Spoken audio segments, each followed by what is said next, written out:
মা কখনো কখনো ছলনাময়ী রূপ ধরে আমাদের চোখের সামনে এসেই হাজির হন, আমরাই তাকে চিনতে পারি না। যজ্ঞের আগুন জ্বলছে, অষ্টমীর দিন। শ্মশান হতে এক পাগলিনী চিৎকার করতে করতে গালিগালাজ দিতে দিতে যজ্ঞের সামনে এসে হাজির হলো। কিরে, কি কাঠ দিয়ে যজ্ঞ করছিস, বেলকাঠ না শালকাঠ? পূজারীরা উত্তর দিল, মা দুটোই আছে। মা বসুন এখানে। তপ্ত শানের ওপর মা বসে পড়লেন। পূজারীরা তখন বললেন, মা প্রসাদ খেয়ে যাবেন।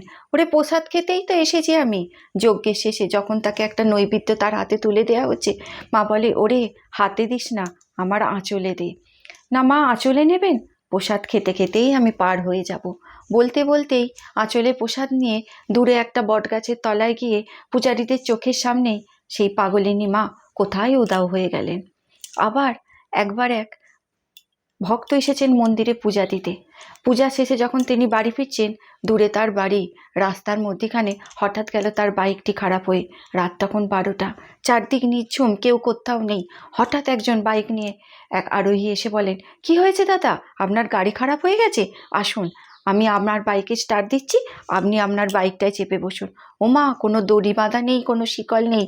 যেই ভদ্রলোক তার বাইকে স্টার্ট দিলেন, তার পিছনে সেই গাড়িটি সুরসুর করে যেন দড়ির বাঁধার মতো এগিয়ে চললেন, কিন্তু কোনো দড়ি নেই।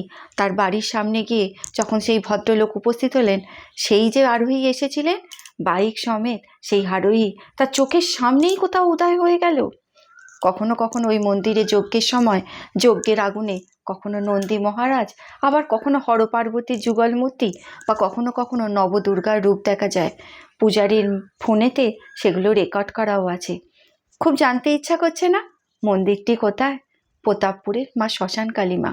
চলুন না একবার সকলে মিলে গিয়ে ঘুরে আসি, আর করজোড়ে হাত জোড় করে বলি, জয় মা।